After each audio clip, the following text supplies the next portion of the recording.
here as part of our social contract with the people of Ghana, for which they gave us this massive mandate.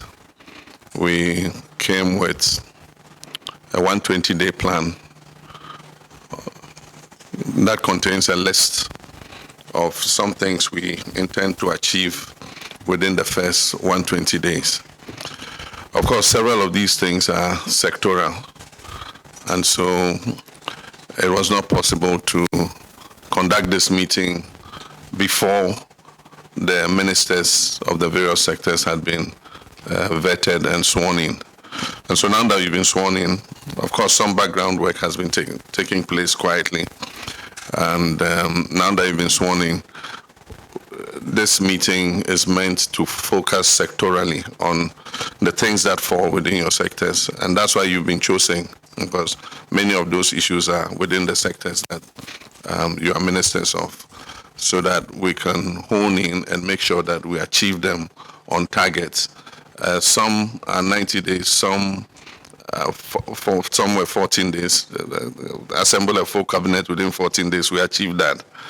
And then some are within 90 days. Others necessarily must go with some things. For instance, the removal of some taxes and rationalization of taxes can only be in the budget, because you need to do revenue measures and put those tax instruments before Parliament. So all of you are supposed to focus on your sectors and work so that we achieve all the targets that we set ourselves in the 120-day plan. The Senior Presidential Advisor on Governmental Affairs is the chair and leading that effort. So you have to work closely with her so that we can make sure that we are faithful to the mandate that the people of Ghana gave us. And so that's the purpose for this meeting. I congratulate you again. And we'll now discuss the nitty-gritty and look at where we have reached. Some of the things like the National Economic Dialogue, the Planning Committee is working on. The Constitutional Review, we've set up the committee, and so that work is happening.